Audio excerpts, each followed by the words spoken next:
As lawmakers return to Olympia, will they be in the mood to raise taxes? Legislators need to find a way to balance a budget with a multi-billion-dollar deficit.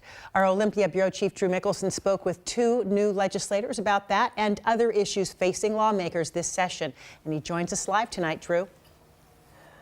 Hi, Joyce. Yeah, state budget forecasters have told state lawmakers to prepare for a $12 billion hole in the budget over the next 4 years. So that will dominate the debate here. Do we add new taxes? Do we have deep cuts? Or a little bit of both? That'll be the hot topic here for the next 105-day session.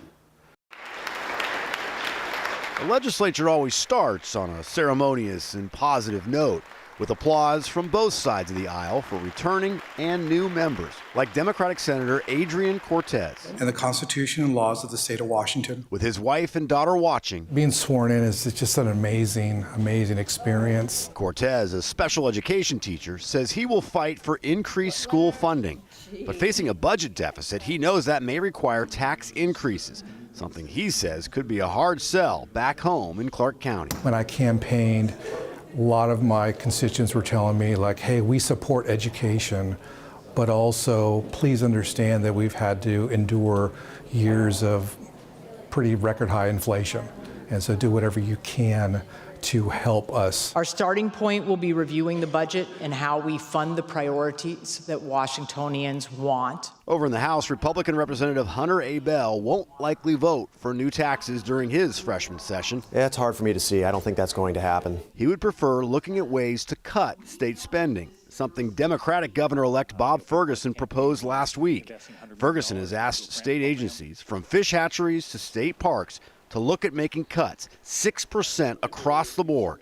His only exceptions, public safety agencies like corrections and schools. Taxes, says Ferguson, should only be a last resort, an opinion Representative Abell agrees with. You know, with my family budget, if we've spent way more than what we take in, then we have to find ways to make significant cuts in order to ensure that we're living within our means. And so that's going to be the #1 task for the legislature. But it's not the only one. Hundreds of issues will come up. This afternoon, a bill to cap rent increases at 7% a month for a year had a public hearing. Later this year, we'll hear arguments to lower the threshold for drunk drivers and doing something that most already thought had happened, officially name Washington State the Evergreen State. Tomorrow marks Governor Jay Inslee's last day in office. He will give his final State of the State address. And then on Wednesday at noon, Governor-elect Bob Ferguson will be sworn in. Joyce? I am surprised that we weren't already officially the Evergreen State. So, wow. Hey, back to taxes, Drew. What are you hearing about new tax proposals or increases? So Governor Inslee did bring up this idea of a wealth tax going after the state's wealthiest residents. And that's something that both the Speaker of the House and the Senate Majority Leader seem to like.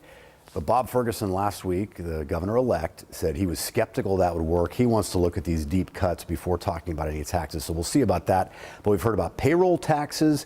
There was also a legislator who heads up the House Transportation Committee who says he wants to perhaps look at a gas tax increase. So taxes will be part of the discussion here. And those are all good reasons for people to want to pay close attention to what happens here at your state capitol. Very much so. Drew Mickelson in Olympia for us tonight. Thank you.